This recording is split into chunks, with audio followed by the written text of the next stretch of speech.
오늘 하나님께서 저희에게 주신 은혜의 말씀은 룻기 1장 19절부터 22절까지의 말씀입니다. 룻기 1장 19절부터 22절 하나님 말씀 제가 봉독해 드립니다. 하나님 말씀을 봉독해 드릴 때 여러분의 귀와 삶의 은혜가 있기를 바랍니다. 하나님의 말씀입니다. 이에 그 두 사람이 행하여 베들레헴까지 이르니라. 베들레헴에 이를 때 온 성읍이 그들을 인하여 떠들며 이르기를 이가 나오미냐 하는지라. 나오미가 그들에게 이르되 나를 나오미라 칭하지 말고 마라라 칭하라. 이는 전능자가 나를 심히 괴롭게 하였음이니라. 내가 풍족하게 나갔더니 여호와께서 나를 비어 돌아오게 하셨느니라. 여호와께서 나를 징벌하셨고 전능자가 나를 괴롭게 하셨거늘 너희가 어찌 나를 나오미라 칭하느뇨 하니라. 나오미가 모압 지방에서 그 자부 모압 여인 룻과 함께 돌아왔는데 그들이 보리 추수 시작할 때에 베들레헴에 이르렀더라. 아멘. 하나님의 말씀입니다. Good morning. 예, 좋은 아침입니다. 좋은 주일입니다. 또 한번 해볼까요? 우리가 한번 나는 하나님의 특별한 사랑을 받은 사람이다. 이렇게 두 번 해보겠습니다. 나는 하나님의 특별한 사랑을 받은 사람이다. 나는 하나님의 특별한 사랑을 받은 사람이다. 믿습니까, 여러분? 예, 우리는 그런 사람입니다. 우리의 신분과 어떤 환경에 의해서 우리의 삶이 바뀌지 않습니다. 자, 이런 사람들이 우리가 또 외치는 것이죠. 함께 외치죠. 하나님을 기쁘시게, 사람을 행복하게. 그렇습니다. 하나님 우리에게 십자가를 통해서 가르쳐 주신 것이 그것이죠. 십자가의 메시지는 하나님을 기쁘시게, 영화롭게, 또 주위에 있는 모든 사람들 행복하게, 또 우리 행복 바이러스로 삶을 살아가게 하시는 것입니다. 자, 오늘 계속해서 룻기를 강의합니다. 네 번째 말씀을 나누려고 합니다. 오늘 이 본문의 말씀을 가지고 회복의 사인을 보라 라고 하는 것입니다. 회복의 사인을 보라. 우리 인간은 얼마나 연약한 존재인지 모릅니다. 하루 앞을 모릅니다. 하루가 뭡니까? 5분 앞도 몰라요. 5분 앞도. 우리가 파리에 있었던 그 테러 사건을 보면 1분 앞을 모르는 것이에요. 1분 앞을요. 거기를 못 들어가지고 사고가 터 사람이 죽었는데 거길 못 들어가서 날피다가 들어가서 죽은 사람도 있어요. 우리가 조금만 어려운 일을 당하면 우리는 금세 풀이 죽습니다. 그리고는 부정적이고 절망적인 말을 많이 쏟아냅니다. 우리가 힘들고 어려울수록 우리는 믿음을 지키기 위해서 믿음의 사람들과 함께 교제를 하고 빛으로 나와야 합니다. 근데 일반적으로 사람들은 어렵고 힘들고 망하고 그러면 첫째로 동창회를 안 갑니다. 동창회. 소위 동창회 보면 그 성공했다는 사람들이 이렇게 목에 이렇게 힘주고 이렇게 옵니다. 뭐 잘 지냈어 뭐 이럽니다. 또 일단 힘들고 어려우면 사람 만나는 게 싫어요. 그래서 동창회를 안 갑니다. 그리고 은둔합니다. 그래서 은둔형 외톨이라고 하는 병명들이 좀 나오고 있습니다. 절대 그러면 안 되는 거죠. 힘들고 어려우면 빛으로 나와야 합니다. 교제 속으로 와야 합니다. 더 적극적으로 하나님 앞에 예배드리기 위해서 말씀으로 교제 속으로 사람 앞으로 나와야 합니다. 그래야 샘을 얻을 수 있습니다. 그런데 사람들은 그렇게 쉽게 하지 못해요. 오히려 극단적인 표현을 합니다. 어떤 데 들어보면 섬뜩섬뜩합니다. 이런 말을 해요. 이제 난 끝난 거야. 이게 산 게 사는 게 아니야. 그때 그냥 콱 죽었어야 되는 건데. 살아나가지고. 또 그런 얘기 합니다. 아니, 그렇게 기도하고 매달리는데 이게 뭐야, 이게. 남은 게 하나도 없어. 내 손에 아무것도 없어 빈털터리가 된 거예요. 누가 나를 인정하겠어? 누가 나를 도와주겠어? 누가 나를 사랑하겠어?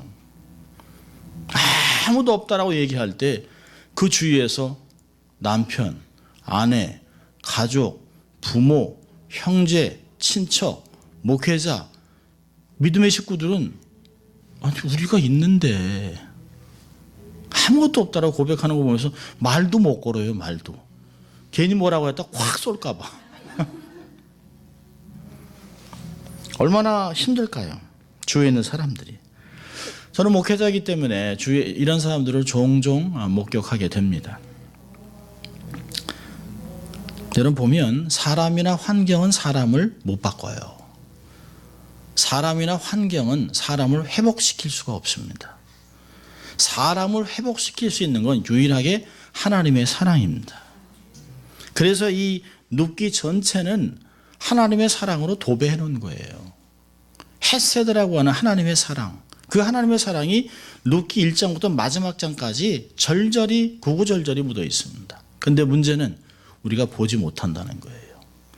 당사자인 이 성경에 나와 있는 룻기와 나오미도 하나님의 사랑과 은혜를 발견하지 못하고 있다는 것이에요. 하나님은 여기저기 사인판을 붙여놨습니다. 시그널을 붙여놨어요. 보기만 하면 회복될 수 있는데 그게 안 보인다는 것이에요. 오늘 본문은 하나님의 은혜가 삶에 있음에도 불구하고 발견하지 못한 가운데 좌절하고 낙심하고 안타까움을 토설하고 있는 사람들에게 하나님이 포기하지 않고 하나님이 계속해서 시그널을 보내고 있는 것들을 볼 수 있습니다. 여러분 나오미와 룻은 하나님의 눈이 머무르는 약속의 땅인 이스라엘 유다 베들레헴 땅으로 돌아오고 있습니다. 모압에서 베들레헴으로 옮기는 게 아니에요.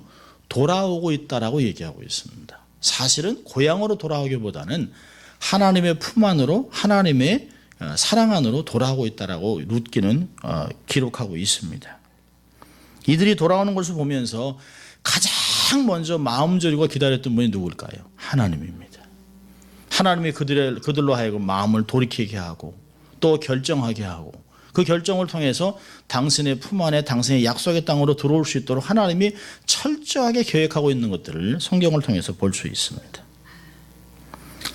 여러분 이게 19절 20절을 보면 특별히 20절과 21절을 보면 나오미의 상처난 자아를 발견할 수 있습니다. 쓴뿌리 투성입니다. 나오미가 하는 이야기를 다 들어보세요. 우리 한번 20절, 21절 한번 같이 읽죠. 20절 읽습니다. 나오미가 그들에게 이르되 나를 나오미라 칭하지 말고 마라라 칭하라. 이는 전능자가 나를 심히 괴롭게 하셨음이니라. 내가 풍족하게 나갔더니 여호와께서 나로 비어 돌아오게 하셨느니라. 여호와께서 나를 징벌하셨고 전능자가 나를 괴롭게 하셨거늘 너희가 어찌 나를 나오미라 칭하느뇨 하니라. 예.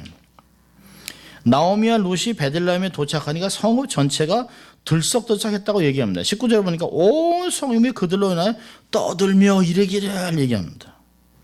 사실 나오미 입장에서는 베들레헴에 도착했을 때 아무에게도 눈에 띄고 싶은 마음이 없었을 것이에요. 근데 여러분 우리가 성공하면 뭐 옥천 출신 뭐 국회의원 되다 뭐 이런 이제 막 플랜카드 막 붙이고 막 이래고 사실 가고 싶잖아요. 근데 실패하면 아무도 만나고 싶지 않습니다. 그저 눈에 띄지 않게 조용히 가고 싶은데요. 사람들이 조용히 오고 있는 나오미와 룻을 발견해 버린 것이에요. 여기서 얘기하니까 온 성읍이 그들로 인해 떠들었다게 합니다. 그 당시에 성읍은 한 200명 정도 삽니다. 인구가. 200명이니까 누가 누군지 되게 다 알아요. 뭐 어느 집에 숟가락이 몇 개 있는지 뭐 누구 할머니 뭐 이빨이 빠졌다 뭐 이런 거 다 알고 있습니다. 그러니까 그 작은 마을에 옛날에 살던 부유하게 살던 나오미가 모압 갔다 돌아오니까 깜짝 놀란 거예요. 이 사람 누구야? 아니 누구야? 나오미 아니야? 막 이러고 있는 거지. 여인들이. 네, 놀랍죠. 반가워하지만 그 궁색을 보니까 아이고 이게 거짓골을 해가지고 두 사람이 왔습니다. 그러니까 반가워서 덥석 손잡고 어우 나오미 반가워하는 것보다는 어떻게 대할지 모르는 거예요. 어떻게. 나오미도 반가워요 하는 게 아니라 표현도 안 하고 가만히 있어. 얼굴도 안 마시려 하고 있습니다. 그러니까 서로 손을 덥석 잡지도 못하고 말도 건네지 못하고 자기들끼리 수근수근거립니다. 나오미 맞지? 나오미 맞지? 그치? 나오미 어휴 저 꼴 봐 막 이런 이야기입니다. 아무도 어떻게 된 거야? 이게 무슨 물건